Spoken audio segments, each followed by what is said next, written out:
on dit voilà, on a une vision. Vision analytique, vision globale. Ensuite, cette vision, comment on la construit? Et en fait, il y a un petit truc magique pour comprendre comment on le construit, c'est la vision des modèles systémiques. Je ne sais pas si vous connaissez ça. La systémique, les modèles systémiques. En fait, un modèle systémique considère le monde, donc on peut dire le monde de l'infiniment petit comme le monde de l'infiniment grand, comme un système dont tous les composants sont aussi des systèmes, donc qui sont interreliés et qui sont totalement interconnectés, totalement interdépendants. C'est le fait de dire, par exemple, si je rentre une information dans ce système intègre l'information, il la diffuse à l'ensemble du système, et donc l'ensemble du système se met à changer. Et l'ensemble du système donc prend une forme, une information nouvelle pour pouvoir délivrer quelque chose de neuf. Le modèle systémique, c'est vraiment l'outil pour comprendre l'homme dans toute sa globalité. Parce que une des grandes questions aussi, c'est de dire est-ce que l'homme est un système fermé ou est-ce que l'homme est un système ouvert? À l'intérieur de ce modèle, il y a une forme de hiérarchie des systèmes.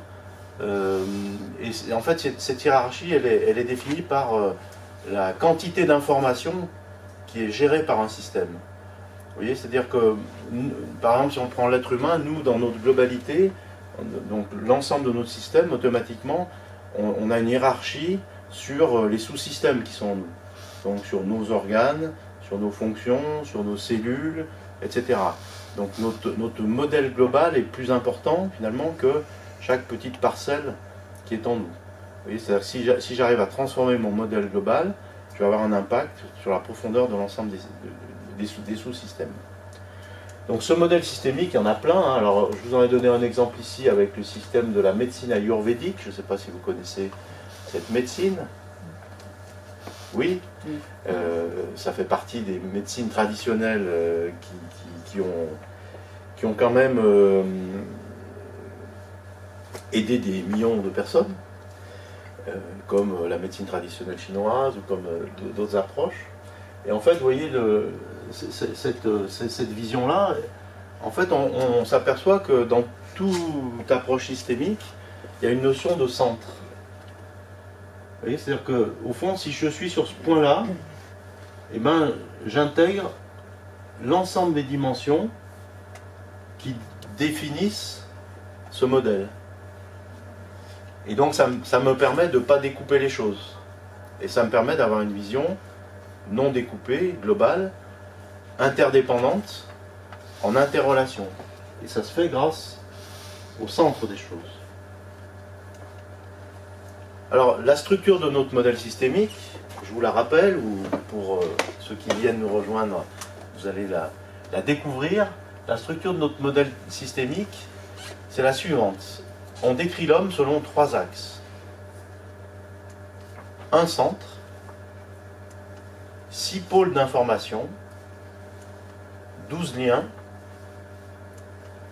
et on dit que tout est conscience. Que tout est conscience, que tout est information à l'intérieur de ce système. Donc 3 axes, vous voyez, un axe, là on peut déjà voir l'homme debout à travers cette dimension, un axe qui est un axe d'horizontalité. Cet axe d'horizontalité, en fait, il nous permet de comprendre le fonctionnement de l'individu à travers la notion de toutes ses mémoires, tout ce qui porte en mémoire derrière lui, que ce soit des mémoires physiques ou des mémoires psychiques, donc la génétique, le psycho-émotionnel, le transgénérationnel, tout ce qui porte en fait l'individu dans sa construction par rapport à ses mémoires, avec un développement antérieur ici, qui nous projette sur la notion du projet de vie, donc cette fameuse mission. Donc déjà on peut voir que l'homme se développe, vous voyez, dans cet axe d'horizontalité, et la notion de dire tout est conscience, derrière il y a aussi une notion essentielle dans notre modèle, c'est de dire que tout est interface. Ça veut dire que on ne découpe pas ces notions. On relie les mémoires au projet. Et le point de communication, le point de relation, c'est le centre. Donc au fond, on peut dire que si vous allez explorer le centre de chaque personne, si on explore le centre de chaque personne, ou le centre de chaque organe, ou le centre de chaque cellule, ou le centre de chaque molécule, etc., etc., on va pouvoir trouver une information qu'on va appeler conscience, on va pouvoir trouver une information qui est l'information d'interrelation entre les mémoires et le projet. Et donc elle va être porteuse de signaux, de sens, qu'elle va diffuser en nous et qui va définir nos grandes orientations. Exemple, vous êtes né dans un bidonville de Rio de Janeiro. Voilà, vous avez eu une enfance avec des pistolets, etc., de la violence, et, et puis vous avez mal mangé, malnutrition, c'est-à-dire le pôle mémoriel, il va être chargé de tous ces éléments-là, et quand il va se mettre en lien avec le projet de vie, eh bien, ce qui va interfacer ça, le centre de cet élément, va développer en vous un certain nombre d'éléments, voilà, qui vont vous donner des orientations de vie, de pensée, de croyances, de choses à faire, de choses à pas faire. Ça va vous positionner sur vos valeurs, etc., etc. Et donc ce pôle finalement horizontal, c'est un pôle essentiel dans la définition du projet de vie et dans l'idée que on peut finalement, peut-être soit en allégeant un peu s'il y a des choses lourdes ici, soit au contraire en dynamisant ce projet, et ben on peut arriver à trouver un lien, une interface qui soit super positive. Avec le pouls, vous voyez, à la fin, comment on rentre là-dedans? Grâce à la pulsologie, si on a des grilles, des schémas qui sont bien faits, on peut essayer d'aller comprendre ce qui se passe là, trouver les interrelations. Donc finalement, trouver des interrelations, au fond, c'est mettre du sens, c'est mettre de la conscience entre les choses, c'est nourrir ce centre, c'est centrer ce centre, nourrir ce centre, pour permettre à la personne de transformer un état. Axe de verticalité ici, ancrage et repère, donc on appelle ça ATRC, ancrage terre, repère ciel, et cette notion de verticalité, en fait, on s'aperçoit qu'elle est là pour définir notre... elle définit notre verticalité, donc le fait que nous soyons un homme debout. Hein, on est le seul à être véritablement debout. Nous, on ne marche jamais à quatre pattes, sauf quand on est petit, dans le développement de l'enfance, mais nous sommes le seul animal, mammifère, à être debout. Et cette verticalité, en fait, elle est porteuse de tout un champ d'organisation qui, finalement, on le voit, relie les liens terrestres, donc le contact terre, l'ancrage tellurique, tout ce qui nous vient, les racines, finalement, à quelque chose qui est là, qui est plus évolué, qui est nos cerveaux, notre cortex, nos sens, vous voyez, le flux visuel. Et c'est donc cet axe de verticalité, il est porteur de notre organisation dans le sens d'une humanisation, c'est-à-dire dans le sens d'un processus qui nous permet de nous individualiser, voilà, et donc de partir véritablement à la conquête du soi profond qui nous anime. Et sur cet axe, on va y placer plein de choses. On peut y placer les deux cerveaux, les commissures, la base du crâne, les ATM, le flux visuel, le thymus, le cœur, les grands organes, toute la colonne, le rachis, le sacrum, le coccyx, etc. Oui, on va y placer plein d'éléments qui, encore une fois, à l'aide de la vision pulsatile, peuvent être identifiés comme étant en perturbation ou pas en perturbation. Et au fond, ça permet de comprendre aussi que finalement, ici, c'est comme si on était dans la matière absolue, la matière quelque part inerte, et là, on est dans quelque chose qui est plutôt l'énergie, quelque chose qui nous anime sur un plan vibratoire. Et si on fait une interface, vous voyez, entre ces deux, avec un centre, on comprend finalement que, contrairement à ce que dit Descartes, il n'y a pas d'un côté la matière, de l'autre côté l'esprit, mais il y a une interrelation permanente, un lien entre les deux, qui donne une structure unitaire, voilà, qui peut être centrée ici sur ce point central. Le troisième axe est un axe de latéralité droite et gauche, Et en fait, cet axe, vous voyez, il relie nos espaces, voilà, et il est créateur de la forme, d'une certaine façon. C'est-à-dire que mon axe d'horizontalité, mon axe de verticalité, je suis un peu comme sur un papier de cigarette. J'ai pas de dimension, vous voyez, de mise en forme, donc de mes molécules, de mes cellules, de mes organes et de l'ensemble. Et donc cet axe de latéralité, on dit c'est droite-gauche, c'est féminin-masculin, c'est plus et moins, c'est les deux cerveaux, etc. Et là encore une fois, on regarde ça d'une façon tout à fait interreliée, c'est-à-dire que c'est le centre en fait qui est organisateur et qui prend les informations qui viennent de la latéralité droite et de la latéralité gauche. Au fond, cet axe d'horizontalité, vous voyez, ben, il se développe de partout, comme ça il oscille, et l'axe d'horizontalité il oscille vers le bas et vers le haut, la latéralité aussi, et puis la verticalité aussi. Et donc quand mon axe d'horizontalité descend vers plus bas pour justement mettre en lien ma génétique avec ma nutrition, et ben je crée une forme comme ça vers le bas. Et puis quand il monte ici pour mettre en lien mes mémoires psychiques avec mon flux visuel ou avec les mots que je peux échapper, vous voyez, les disciplines d'analyse, de psychanalyse ou de psychothérapie, ben, elles se situent plutôt par là. C'est-à-dire qu'on fait transformer des éléments mémoriels ici de la psyché vers quelque chose qui est une libération, une verbalisation. Quand vous avez un choc, voilà, une émotion douloureuse, qu'est-ce que vous faites? Vous pleurez. Vous pleurez, donc en pleurant, on dégage quelque chose vers l'avant, comme ça, qui libère cette dimension-là.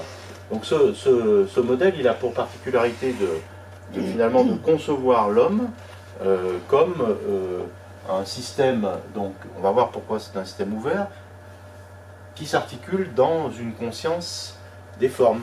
Et en plus, vous voyez, on peut faire des liens entre tous ces éléments-là. Par exemple, si je fais un lien entre mes mémoires et mon repère là-haut, c'est-à-dire mon esprit, mon cerveau, ma tête, eh bien automatiquement cette interrelation-là, cette interface-là, elle va générer de l'information sur ce plan-là, sur ce qui relie mes mémoires psychiques avec moi, ma dimension, mes pensées, mes projets de vie, etc.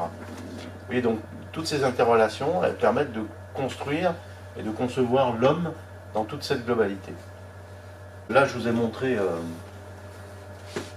un être parfait, donc que nous ne sommes pas.